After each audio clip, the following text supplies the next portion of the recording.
Sir आज की जो वीडियो होने वाली है, इस वीडियो के अंदर दो तीन पॉइंट ऐसे हम कवर करने वाले हैं जिसके ऊपर बात करना बेहद ज्यादा जरूरी है। और मैं आपको शुरू में ही बताता हूं कि भाई अगर आप म्यूचुअल फंड के इन्वेस्टर्स हैं तो आपके लिए ये वीडियो देखना बहुत ही जरूरी है, क्योंकि मार्केट की सिचुएशन को देखने के बाद काफी सारे इन्वेस्टर्स हैं जो कि बहुत ज्यादा कंफ्यूज है। और ये ऐसा नहीं कि ये आजकल परसों तरसों से ये हाल हो रखा है मार्केट का, नहीं, पिछले कई वीक से यही हाल देखा जा रहा है मार्केट के अंदर। तो लोग कंफ्यूज है कि हमें लमसम अभी करना चाहिए या नहीं करना चाहिए, अगर हमें लमसम करना चाहिए तो कहां पर करना चाहिए। इसके अलावा और भी बहुत सारी बातें इस वीडियो के अंदर होने वाली है। तो ऑफ कोर्स वीडियो आपके लिए बहुत ही ज्यादा इंटरेस्टिंग होने वाली है, यूजफुल होने वाली है।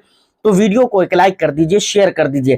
चैनल को अगर अभी तक आपने सब्सक्राइब नहीं किया है तो चैनल को भी जरूर सब्सक्राइब कर ले, क्योंकि इस तरह की इंटरेस्टिंग कंटेंट मैं बराबर आपके लिए लेकर आता रहता हूं। आपका कुछ भी सवाल है तो आप मुझे कमेंट सेक्शन में बता सकते हैं।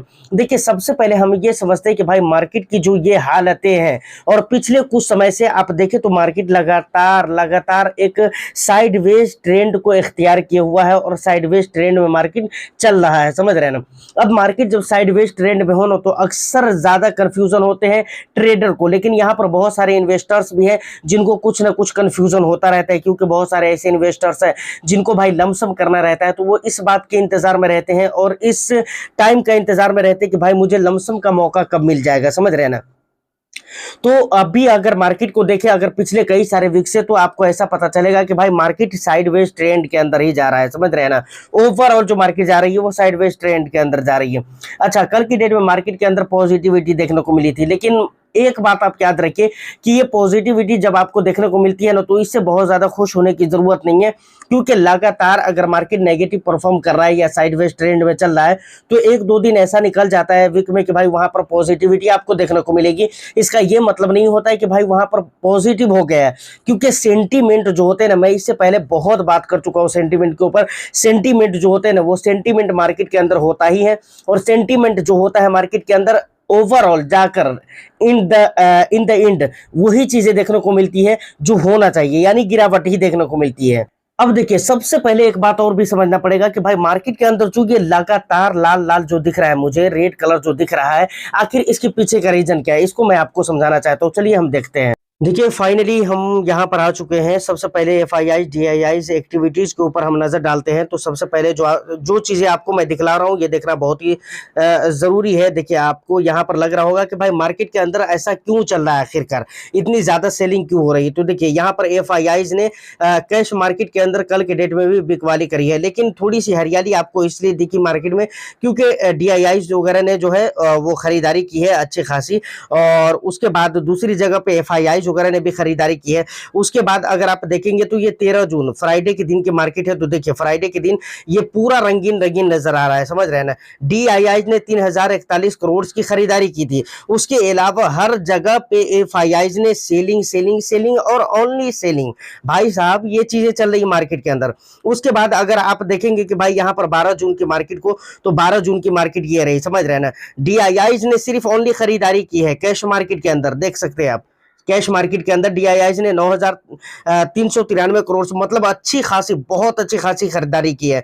उसके बाद एफआईआई का अगर डेटा देखेंगे तो एफआईआई ने यहाँ पर कैश मार्केट में भी बिकवाली की, और उसके बाद इंडेक्स फ्यूचर के अंदर, इंडेक्स ऑप्शन के अंदर, और मतलब जो है स्टॉक फ्यूचर, स्टॉक ऑप्शन, इन तमाम जगहों पे बिकवाली करी है।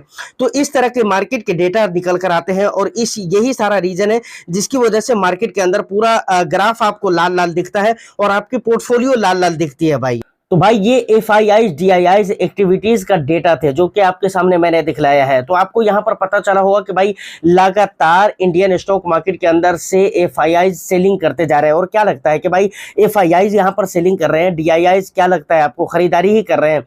कुछ लोग डीआईआई में से भी है जो कि प्रॉफिट बुकिंग कर रहे हैं, कुछ लोग खरीदारी भी कर रहे हैं। अगरचे खरीदारी के ही डेटा डीआईआई के शो कर रहे हैं, लेकिन ठीक है, वहां पर बहुत सारे डीआईआई ऐसे हैं जो कि बिकवाली भी कर रहे हैं। और उनमें से ज्यादातर इन्वेस्टर्स ऐसे हैं जो कि मार्केट के डर की वजह से बिकवाली कर रहे हैं। तो ये रीजन है जो कि मार्केट के अंदर गिरावटें दिख रही हैं। उसके बाद अगर मिडिल ईस्ट के अगर वार की अगर मैं बात करूं तो भाई आपको पता है कि ईरान और इसराइल वगैरह का जो वार है वो लगातार एक बुरा सिचुएशन क्रिएट करता जा रहा है और मामलात बुरे होते जा रहे हैं और हालात संभलने के नाम नहीं ले रहे हैं।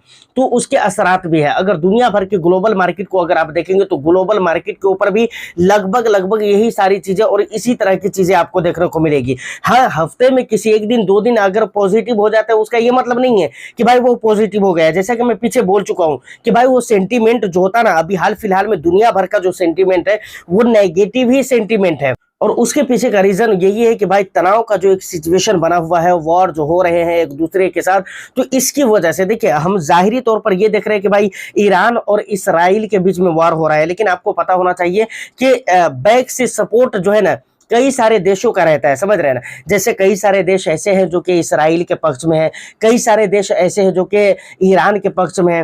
तो मिले जुले तौर पे ये लोग एक दूसरे से वार कर रहे हैं, समझ रहे हैं ना। और जाहिरी तौर पर हमको क्या दिख रहा है कि भाई इसराइल और ईरान के बीच में ऐसा चल रहा है और इसीलिए दुनिया भर के मार्केट इन चीजों से इंपैक्ट हो रही है और इसके असरात आपको दुनिया भर के मार्केट में देखने को मिल जाएंगे।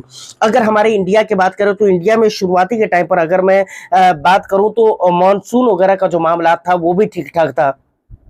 लेकिन अभी अगर कुछ राज्य की बात मैं करूं, जैसे बिहार के कुछ हिस्सों में अगर आप देख ले, झारखंड के कुछ हिस्सों में देख ले, उसके अलावा और भी कई सारे ऐसे राज्य है जहां पर आप देखेंगे तो वहां पर गर्मी बहुत ज्यादा पड़ रही है। मानसून की जरूरत है, बारिश की जरूरत है, लेकिन हो नहीं रही है।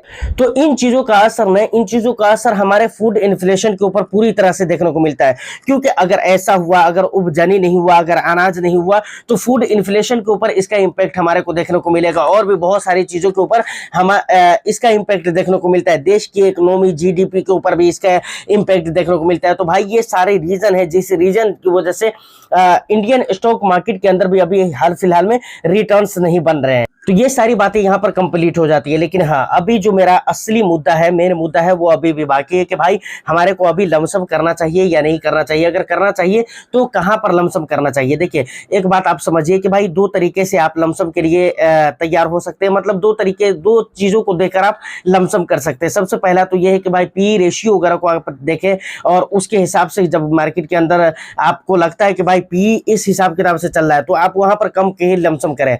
मानकर चलिए पी अगर महंगा चल रहा है, अगर मार्केट के अंदर वैल्यूएशन है और वहां पर अगर 2% की भी गिरावट होती है, फिर भी आपको सोच समझदारी के साथ लमसम करने की जरूरत होती है, समझ रहे हैं ना। और अगर पी सस्ता है, मतलब मार्केट अगर सस्ती है, वैल्यूएबल मार्केट नहीं है, या फिर वो इंडेक्स सस्ता है जिस इंडेक्स के फॉलो करने वाले फंड के अंदर आप निवेश कर रहे हैं, तो वहां पर अगर गिरावट होती है तो वहां पर कम गिरावटों में भी ज्यादा निवेश किया जा सकता है। तो ये सबसे पहली चीज है। अगर पीई वगैरह को अगर आप देखेंगे तो भाई ठीक ठाक था बीच में, लेकिन अभी हाल फिलहाल में कुछ आपको रिकवर होता हुआ दिखेगा और पहले से पिछले जो कुछ महीनों में पी के जो रेशियो थे उससे कुछ महंगे अभी हाल फिलहाल में अभी आपको नजर आएंगे।